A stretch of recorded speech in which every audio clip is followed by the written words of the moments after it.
it's hard not to make the playoffs with a franchise quarterback. But congratulations, you did it. How he faces his football team after this one is... Hey, I don't know how. They talked about Staley and his talent last year missing the playoffs. Now this year you got a 27-point lead with all that talent. Yep.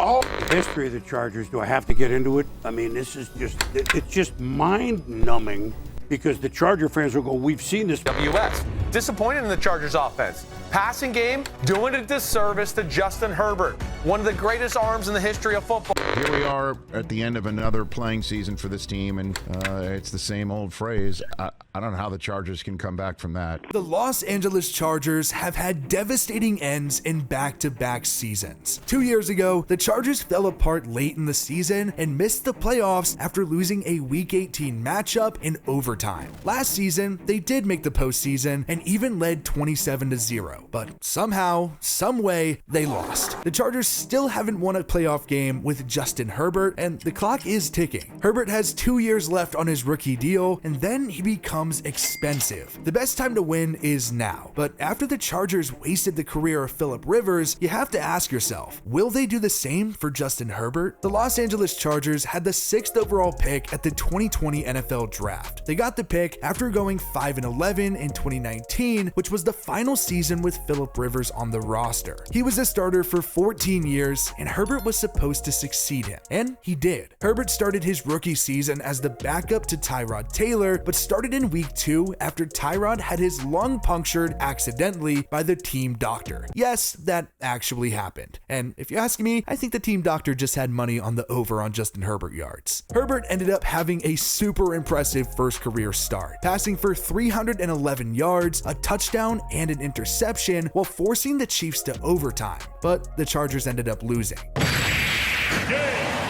Herbert did end up losing his first 4 starts, but don't get it twisted, he wasn't playing poorly. Over that span, he completed 68.8% of his passes with 1,200 yards and 9 touchdowns to 3 interceptions. In week 5, Herbert even passed for 4 touchdowns without a single interception on Monday Night Football, but Los Angeles still found a way to lose to the Saints. 2 weeks later, Herbert finally picked up his first career win over the Jaguars. He threw for 350 yards and 3 touchdowns without a pick. Herbert was solid, but the Chargers continued to struggle, losing 5 of their next 6, including a 45-0 loss to the Patriots where Herbert threw 2 interceptions. Now, that was a very worrying performance, but it all worked out. In the Chargers' final 4 games of the year, Herbert passed for 1,112 yards, 8 touchdowns, and a single interception. Los Angeles seemed to have finally found that secret formula and went 4-0 to finish the season with a 7-9 record. Herbert played in all but 1 game, completing 66.6% of his passes, threw for 4,336 yards, 31 touchdowns, and 10 interceptions. His 31 touchdowns were the most by a rookie in NFL history, but he also broke the rookie records for passing yards per game and completions. He even made an impact on the ground with 234 yards and 5 touchdowns. Justin Herbert had some high expectations coming into his sophomore season, and he just continued to prove himself. He helped the Chargers jump out to a 4-1 record and showed that his rookie year was no fluke. Those first 5 weeks displayed a lot of potential for Herbert, but there were a lot of bumps in the road in the near future. The Chargers went on to lose 4 of their next 6, and Herbert struggled at times, throwing for 11 touchdowns with 7 interceptions over the stretch. Los Angeles rallied with back-to-back wins in week 13 and 14 to sit at 8-5. The Chargers were in a good spot to make the postseason, short of a collapse. But that's exactly what they did. They lost 3 of their next 4, including in overtime in week 18 versus the Raiders, to miss out on the playoffs and finish with a 9-8 record. It was disappointing, but there was still plenty of hope for the future behind Justin Herbert. He finished with 5,000 yards and 38 touchdowns to 15 interceptions with a 65.9 completion percentage. Rushing, Herbert had 300 yards and 3 touchdowns. He made his first career Pro Bowl, became the first Chargers quarterback to pass for over 5,000 yards, and broke the record for the most passing yards in total touchdowns in a player's first 2 seasons. Missing out narrowly on the postseason in 2021 just had to sting, but Los Angeles turned around and made the playoffs in 2022. The The Chargers faced off against the Jaguars in the wild card, and it felt like Jacksonville could just do nothing right. Trevor Lawrence threw 4 interceptions, and Los Angeles led 27-0. But somehow, Jacksonville came back to win 31-30. It was the 3rd largest blown lead in NFL playoff history. To be honest, that may have hurt even more than barely missing the postseason. The Chargers did have a good year though. They went 10-7 in the regular season, and Justin Herbert performed well again. He set franchise records for pass attempts and completions. Herbert had a 68.2 completion percentage, a career high, with 4,739 yards and 25 touchdowns to 10 interceptions. Los Angeles made the easy decision to pick up his 5th-year option, but he'll be expensive soon, and the Chargers really want to win while he's cheap before handing him that massive extension. When you look at the Chargers roster, one of the biggest things that stands out is the receiving core. Los Angeles has some very good wide receivers, and they just got another one, Quentin Johnston. The Chargers had the 21st overall pick at the 2023 draft and used it on Johnston. He spent 3 seasons at TCU and got better every year. Johnston was first team All Big 12 in his last 2 seasons in Fort Worth, and he was a big reason for TCU's run to the national championship last season. Johnston played in 14 games with 1,069 yards, and he also hit the 6 touchdown mark for the 2nd straight year. He showed a ton of promise in college, and now he gets to join 2 other stud wide receivers in Los Angeles, Keenan Allen and Mike Williams. Keenan Allen missed some time last season with a hamstring injury and was even rumored to be traded or released this offseason, but he will be back after restructuring his contract. Allen has been one of the top receivers in the league in recent years and has eclipsed 1,000 yards in 4 of the last 6 seasons. He's been in Los Angeles since 2013 and has been a true staple for the Chargers, but he hasn't led the team in receiving yards in either of the past 2 seasons. It's actually been Mike Williams, a Chargers 2017 first-round pick. Now, Williams took a couple of seasons to turn into what the Chargers had hoped, but he did surpass 1,000 yards for the first time in 2019 and did it again in 2021. The Chargers are going to have a good 1-2-3, but there are some other interesting names. I have to at least bring up Josh Palmer. He was a 2021 third-rounder and broke out last season with 769 yards, the 2nd most on the team, and 3 touchdowns. Quentin Johnston wasn't the only wide receiver the Chargers took at the draft either.